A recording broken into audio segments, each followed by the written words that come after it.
Bonjour à tous. Oui, je sais, ça fait longtemps qu'on ne s'est pas vu, mais le principal, c'est qu'aujourd'hui, on se voit. J'ai décidé de vous emmener avec moi pour vous montrer à quoi ressemble une journée typique. Nous sommes vendredi matin et j'ai un cours de poterie, un cours particulier avec mon amie Natalia qui a un atelier de céramique et de poterie. Et je vais vous emmener avec moi, bien évidemment. Coucou! Ça va? Oui, je t'attends. Waouh, avec des super lunettes! Alors Aurélie, salut. Donc aujourd'hui, on va faire la peinture sur céramique, donc continuer ton projet. Et ensuite, quand on va finir, on va faire l'émaillage de tes pièces. Mais là, j'ai déjà fait une couche. Ça, c'est une assiette avec des citrons pour mon papa. J'ai déjà fait une couche, donc on fait une deuxième couche, c'est ça? Oui, Ok. c'est beau, hein? C'est bien. Je sais Peut-être pas. ici. Quand est-ce que t'es arrivée en France? Pour déménager ou pour la première fois? Déjà la première fois. Première fois, c'était en 2015 pour un stage dans la restauration. J'étais serveuse à un resto sur la plage. C'était Et où? à Fréjus, Ah. base nature. D'accord. Et j'étais stagiaire en salle, commis en salle. Parce que t'avais décidé de partir en France pour faire... Ouais, parce que je voulais partir en France pour apprendre la langue. Oui. Et c'était le programme le plus adapté et le plus facile, on va dire, d'intégrer. T'es restée combien de temps après juste? 3 mois. Et deuxième fois, c'était en 2016, pareil, l'été. On était avec ma copine à Sainte-Maxime. Pareil, on a choisi un petit resto. Et là-bas, on était vraiment très maltraités, comme des esclaves. On a fini le dernier jour par nettoyer les pieds de table avec la brosse à dents. Oh, punaise. Ouais, c'était vraiment de l'esclavage T'avais quel pur. âge? Moi, j'avais quoi, 20 ans. Et tu faisais des études au même moment en Russie? Oui, j'étais en licence en relations internationales. Mais j'ai bien appris la langue pendant ces 2 stages. Ouais. Ça m'a vraiment servi d'être dans la société, d'être intégrée, En de immersion, parler en immersion totale. Quand je suis arrivée, tu vois, j'étais en relations internationales, donc j'apprenais les mots comme les pourparlers, les négociations, diplomatie, tout ça. Et quand je suis arrivée en France, je ne savais pas comment dire fourchette, couteau. Ah oui, d'accord. Donc c'était vraiment la vie réelle. Donc tu parlais déjà bien français quand même avant de venir. Oui, bon, je parlais pas bien, mais je parlais quand même. À quel âge tu as commencé à apprendre? À 18 ans. Mais en vrai, mon histoire commence avec le français beaucoup plus tôt. Ok. Parce que j'ai vu quand j'étais petite le film de, tu sais, les sœurs Olsen, les jumelles, À Paris? à Paris. Oui, j'ai vu ce film et j'ai dit à ma mère, c'est bon, je vais aller à Paris, je vais apprendre le français. Ouais. Et dans les années 2000, tu vois, dans ma petite ville fermée en Sibérie, c'était très compliqué de trouver Oui. quelqu'un qui va parler français. Oui. Et ma mère, elle a trouvé une prof et elle venait chez moi, on apprenait avec elle. Je me souviens même comment c'était mon cahier et tout. Ah ouais. Ouais, et après, l'histoire s'est vite terminée parce que elle était aussi prof d'anglais. Et à l'école, c'était bien sûr l'anglais. Donc, à un moment, ma mère a dit en mode pourquoi on apprend par le plaisir alors qu'il faut avoir de bonnes notes à l'école. Donc, on a basculé sur l'anglais et le français, c'était fini. Après, j'ai choisi le français à l'université parce que c'était le plus facile. Parce que il y avait le choix allemand ou chinois. Déjà, à Tomsk, c'est une ville étudiante. Oui. Et il y a beaucoup d'étrangers. Et il y avait beaucoup d'étrangers avec, c'est comme Erasmus, mais pas Erasmus, mais quelque chose de similaire, avec le même principe. Oui. Et moi, j'allais dans les bars pour les rencontrer, pour parler français, tout ça. D'accord. C'est là que tu as rencontré ton mari actuel? Oui, aussi. Oui. Et comme ça, tu rencontres les personnes, on va dire, et tu peux aussi bien, comment dire, pratiquer la langue avec les vrais les vrais, как носители языка. Les natifs, les Natifs. locuteurs natifs. Oui, natifs, oui. Hmm. Voilà, exactement. Donc comme ça, c'était ma stratégie. Et aujourd'hui, avec ton mari, vous parlez français ou russe? Français, il parle pas russe. Ah oui, tu veux pas lui apprendre?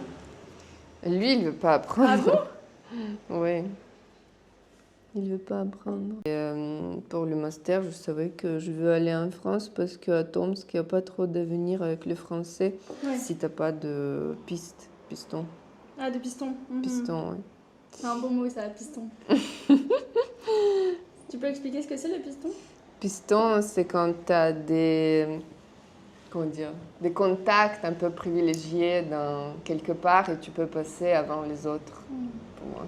Il y a beaucoup de pistons en Russie? En Russie, il n'y a pas beaucoup, mais en gros, c'est un cercle limité. D'accord. Enfin, c'est pas tout le monde qui a le piston, quoi. Ouais. Et il y a des choses qui t'ont dérangé, qui t'ont choqué quand t'es arrivée en France? Donc t'es arrivée pour faire ton master? Mon master 1, oui. Et après master 2, du coup, je fais master 1 à Lille Oui. et 2 à Nice. En quoi? À Lille, c'était commerce et management international Mhm. et à Nice, communication. Et ce qui m'a choquée, je me souviens, on parlait de ce sujet avec toi. Ce qui m'a choquée vraiment, c'est le niveau de nervosité.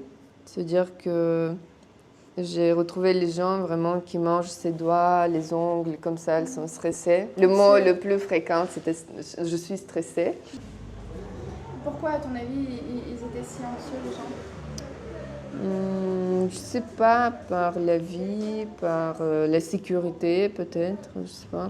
Tu te sentais pas en sécurité à Lille? Non, pas du tout. Ça aussi, c'est le point 2 qui m'a choquée. Bah, il y avait beaucoup même dans notre campus, ils s'installaient, ils pouvaient vraiment s'installer, mais genre étendre leur linge, vivre dans notre campus, casser les vitres des voitures, enlever les pneus. C'était comme chez eux, dans le campus universitaire. Et moi, ça m'a choquée. Jamais tu vois ça en Russie. Non. Jamais. Et même dans les métros ou quoi, c'était vraiment choquant. Oui. Pour moi, c'était choquant et je ne pouvais pas imaginer qu'en Europe, ça. Après, ce qui m'a choquée aussi, c'est la résidence universitaire.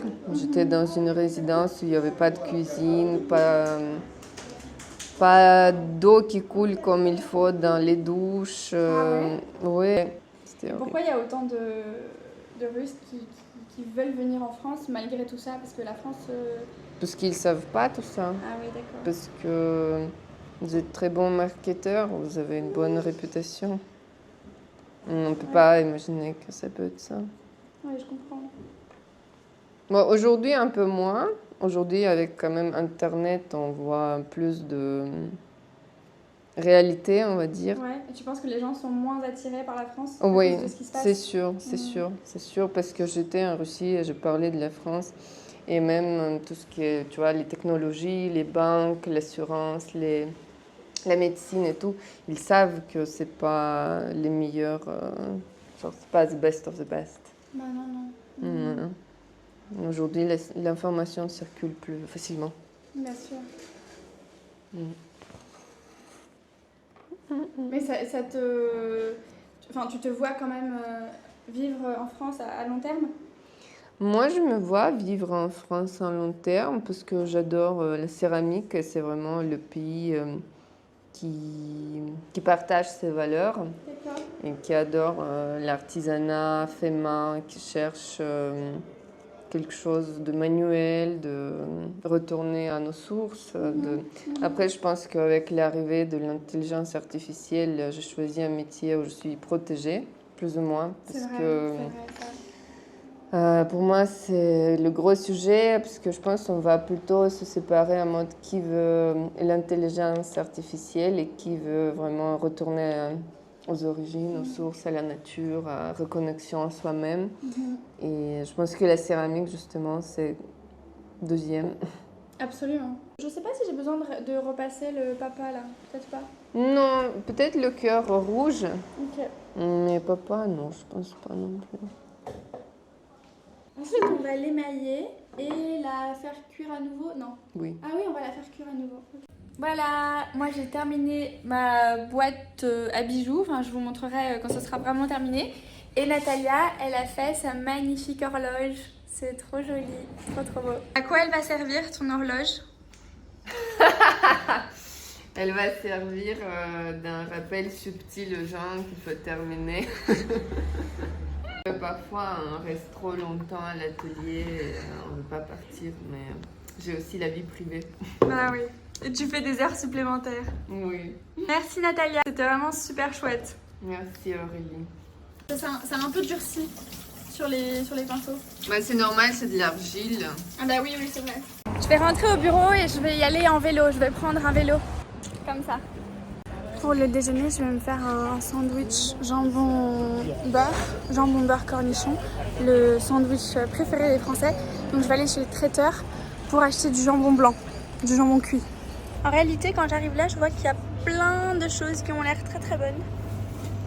Tout ça, ça a l'air bon. Quand on n'a pas le temps de cuisiner, c'est parfait ça. Le traditionnel, s'il vous plaît. Merci.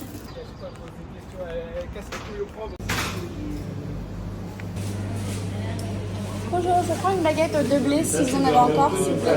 Merci. Vous avez plus pointe paysanne alors? Non, à droite, la pointe paysanne. Ouais, merci. Regardez-moi la pointe de cette baguette. Regardez comme elle est pointue et comme elle est croustillante. Je ne peux pas m'empêcher de croquer. Regardez, est-ce que vous pourriez vous empêcher de croquer cette petite pointe? Elle n'est pas aussi bonne que celle que je prends d'habitude. Mais il n'y avait plus celle que je prends d'habitude. Donc ça fera l'affaire. Ce que je viens de manger là, l'extrémité de la baguette, ça s'appelle le quignon. Le quignon de pain. Le quignon de pain. Et pour certaines personnes, c'est la meilleure partie. Moi aussi, j'adore ça. Quand j'étais petite, j'aimais pas trop. Quand j'étais petite, je préférais la mie. Parce que la mie, c'est plus moelleux, c'est plus aqueux. Mais maintenant, j'adore le quignon. Alors, j'ai un cours dans 15 minutes. Donc, je vais devoir manger rapidement. Je vais devoir déjeuner sur le pouce. Déjeuner sur le pouce, ça signifie déjeuner rapidement, de manière très simple. Sans faire de gros déjeuners, sans beaucoup de préparation. Donc je vais vous montrer comment faire le sandwich jambon-beurre, qu'on appelle aussi le parisien, avec du jambon cuit, du beurre et des cornichons. Il est ultra simple, mais délicieux. C'est mon sandwich préféré. C'est le sandwich préféré des Français aussi. Pour ça, vous avez besoin de jambon. Vous avez besoin d'une baguette, que j'ai déjà bien entamée, comme vous le voyez. Du beurre. Bon, mon beurre, il est dur comme de la pierre parce qu'il était au congélateur. Donc j'espère que je vais réussir à l'utiliser. Et des cornichons.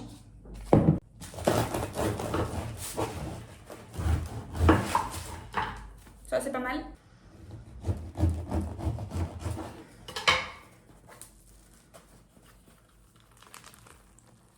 Regardez comme elle est bien élevée au lait. Il y a des petits trous, beaucoup de trous, beaucoup d'air. Je prends un peu de beurre avec mon couteau à beurre. Ah, il est dur, il est dur, il est dur. Oh là là. Qu'est-ce qu'il faut pas faire pour un jambon beurre? Comme vous le voyez, mon beurre est très dur. Donc je vais même pas essayer de l'étaler. Je vais juste disposer des petits morceaux comme ça. Ce sera très bien. Je pense que si j'en mets sur une seule face, sur un seul côté, ça suffira amplement. Ça suffira largement. Je dispose quelques tranches de jambon. Je vais en mettre 2. Elles sont très fines. C'est bien meilleur quand elles sont fines. Vous voyez, c'est presque de la chiffonnade. Ça, on appelle ça de la chiffonnade parce que c'est comme un petit chiffon, un chiffon. J'ajoute quelques cornichons extra fins. C'est meilleur quand ils sont extra fins. Et voilà, c'est prêt. Souvent, les choses les plus simples sont les meilleures. Pourquoi? Parce qu'on utilise de bons produits. On utilise du bon pain, du bon jambon, du bon beurre. J'ai oublié de préciser que c'est important d'utiliser du beurre salé, à mon avis. C'est bien meilleur que le beurre doux et des cornichons bien croquants, bien acidulés. Tout ça, ça fait un super équilibre et c'est très savoureux. Il y a une femme qui a fichu son... Elle a mis son micro-ondes sur le balcon. Quant à moi, je vais continuer ma journée d'été tranquillement. J'espère que cette conversation avec Natalia vous a plu. Dites-moi si quelque chose vous a interpellé dans les commentaires. Je vous lis tous. Je vous dis à très bientôt dans la prochaine vidéo pour une destination qui n'a rien à voir avec le sud de la France. On va se rapprocher de l'équateur et je suis certaine que ça va vous plaire. Je vous embrasse.